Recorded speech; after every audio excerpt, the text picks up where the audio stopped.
ये है हमारे क्यूट से गैस साहब। गैस साहब स्माइल। अरे अरे देख लीजिए इन्हें। ऐसा मत करो हरासमेंट मेरे सामने, ये कैडेट मेरा हरासमेंट करता है। तो ये है हमारा कार्गो हीटर। नहीं ये वाले नहीं, ये तो गैस साहब है, ये कार्गो हीटर है। ये हमारा कार्गो हीटर है। अब इसमें अलग अलग लाइन्स आ रही हैं, तो इसमें ये 4 लाइन्स आ रही हैं। ओके, तो जो हमारी सबसे फर्स्ट वाली लाइन है, चलो ये छोड़ते हैं। जो हमारी ये वाली लाइन है, ये अरे हमारी ये वाली लाइन है, ये जो नंबर 4 की हेडर यूनिट है, वो वहां से लिक्विड सिस्टम 1 और 2 का कॉमन होके ये लाइन आती है। तो अगर हम हेडर को ऊपर से चालू करेंगे तो इस लाइन में हमारा लिक्विड आएगा। तो अभी जो सिस्टम चल रहा है तो जो हमारा पंप से आ रहा है डिस्चार्ज, या फिर कहीं जो पंप से डिस्चार्ज आएगा सिस्टम 1 और 2 की लाइन में, जो लॉन्गिट्यूडनली रन कर रही है, वो वहां से नंबर 4 के पास जो हेडर्स हैं, एक बार दिखाता हूँ। ये है हमारे नंबर 4 के पास वाले हेडर्स। तो जो सबसे इनिशियल वाली 2 लाइन्स हैं, ये वाली, this is for our cargo heater, मतलब कार्गो हीटर और बूस्टर की यूनिट के लिए।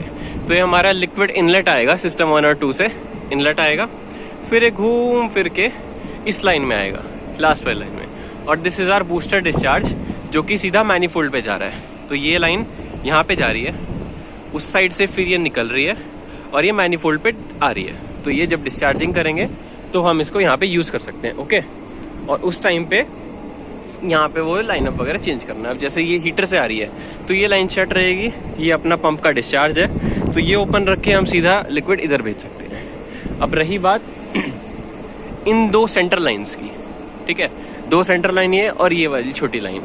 तो हमारे कार्गो हीटर में 2 चीजें होते हैं, कार्गो हीटर एंड वेपराइजर।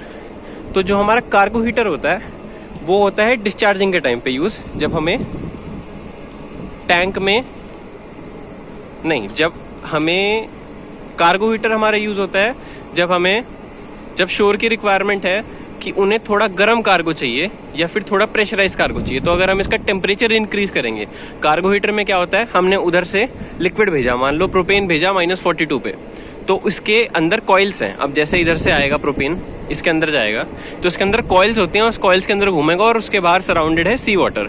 तो सी वाटर से जब वो पास करेगी, मतलब वो कॉइल्स जब सी वाटर में समर्ज रहेंगी, तो कार्गो का टेम्परेचर इंक्रीज हो जाएगा, मतलब वो पॉजिटिव बढ़ेगा उसका। तो वो बढ़ेगा तो अपना आइडल गैस लॉस है, PV = nRT। प्रेशर इंक्रीज हुआ है तो टेम्परेचर भी इंक्रीज होगा, या फिर टेम्परेचर इंक्रीज हुआ है तो प्रेशर इंक्रीज होगा। अब जैसे ही इसका प्रेशर इंक्रीज होगा तो हम लोग कम टेम्परेचर का कार्गो हाई प्रेशर के साथ शोर पे डिलीवर कर सकते हैं। फर्स्ट चीज तो ये होगी। और दूसरा मोड होता है इसका वेपराइजर। ओके, वेपराइजर में क्या होता है कि वेपराइजर में हम डिस्चार्जिंग के टाइम पे अगर हमारे टैंक में सक्शन बन रहा है या फिर प्रेशर रिड्यूस हो रहा है, क्योंकि कार्गो जाएगा तो ऊपर वेपर्स बन सकते हैं, मतलब वैक्यूम बन सकता है, और वेपर्स अगर सफिशिएंट नहीं बन रहे कि उसमें वैक्यूम बन रहा है टैंक के अंदर, तो हम लोग वेपराइजर यूज करेंगे टैंक में प्रेशर मेंटेन रखने के लिए डिस्चार्जिंग के टाइम पे। ओके, तो अब दोनों में डिफरेंस क्या है जब हम कार्गो हीटर यूज करते हैं। ओके, तो कार्गो हीटर में हम लिक्विड लाइन से लेते हैं। लिक्विड लाइन से हम लोग, जैसे हमारी ये वाली लिक्विड लाइन है, अब ये नीचे की तरफ 2 लाइन्स है, ऊपर ये और ये वाली। तो जो नीचे की लाइन है, this is our liquid inlet line. तो जब हम हीटर यूज करेंगे, मतलब हमें जब कार्गो हीट करना है, तो हम लोग बल्क में कार्गो भेजेंगे तो वेपर्स बनने के चांसेस कम है। तो ये मोटी लाइन से जाएगा, मतलब कि ये जो लाइन है ये कनेक्ट हो रही है, यहाँ से ऊपर जा रही है और उधर से पीछे जा रही है, और ये ऐसे पीछे जाके वो जुड़ रही है इस लाइन में, जो कि हमारा नंबर 4 के हेडर से आ रहा था। ओके, तो हम लोग नंबर 4 के हेडर से लिक्विड इधर भेजेंगे पंप चला के, एंड देन वो घूम के फिर इधर से ऊपर से आएगा गरम लिक्विड, गरम कार्गो, और वो इधर से डिस्चार्ज हो जाएगा। ओके, तो this is our cargo heater. Vaporiser में क्या रहेगा, हम पंप चलाएंगे, ध्यान से, हम कार्गो पंप चलाएंगे। कार्गो पंप चलाने के बाद उसको रिसक पे डालेंगे, उसके बाद लिक्विड टू कंडेंसेट ओपन करेंगे, कंडेंसेट लाइन में हम पूरा लिक्विड फिल करेंगे, फिर उसके बाद ऊपर जो है लिक्विड पूरा फिल करने के बाद हमारा कंडेंसेट लाइन में लिक्विड आ जाएगा। So this is our condensate line pink वाली। तो यहाँ पे ना आगे ये वाली लाइन, जैसे ये लाइन दिख रही है ना, ये वाली line. So this is our vaporiser के लिए कंडेंसेट का इनलेट। तो ये यहाँ से कनेक्ट हो रहा है, मतलब कि ये वेपर अपना कंडेंसेट सिस्टम 1 और 2 को ऊपर से कॉमन करता है, ये बाद में दिखाता हूँ वॉल्स, और ये नीचे लाके इस लाइन से यहाँ पे ऐसे आता है और इधर आते आते आते आते आते ये लाइन यहाँ पे आती है सीधे जस्ट इसके बाद। तो एक तरह से ये भी इनलेट दे रहा है, पर जो ये लिक्विड इनलेट आएगा मतलब कंडेंसेट लाइन से आएगा वो बहुत छोटी क्वांटिटी में आ रहा है, और जो डिस्चार्ज हो रहा है बहुत बड़ी क्वांटिटी में हो रहा है। तो एक तरह से एक्सपेंशन होगा तो वो वेपर में कन्वर्ट हो जाएगा।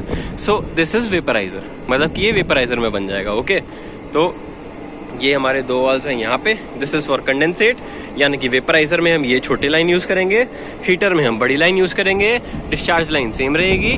और एक डिफरेंस और कि जब हीटर चलेगा तो हीटर का जो डिस्चार्ज आएगा वो इस मोटी लाइन से आएगा। हीटर का डिस्चार्ज इज लिक्विड, वेपराइजर का डिस्चार्ज आता है वेपर, मतलब वेपराइजर लेगा कंडेंसेटी पर वो वेपर लाइन में देगा। ओके, तो जो ये वाली लाइन थी इसके बैक साइड में ही, जैसे इसके साइड में ये वाली लाइन कनेक्ट हो रही है, ये वाली, this is our vapour line from vaporiser, मतलब वेपराइजर से वेपर लाइन आएगी और ये इधर जाते जाते जाते हेडर पे जा रही है, अपना हेडर यूनिट पे, टॉप पे, ये रहा ना। अब जो मैं एक बार कह रहा था ना कि अरे ये एकदम अलग स्प्रिंग वाली कौन सी वॉल्व है, तो ये वही वॉल्व है जो अपना वेपराइजर से आ रही है, और वो देन सिस्टम 1 या 2 से हम वेपर लाइन से वेपर्स डाल सकते हैं।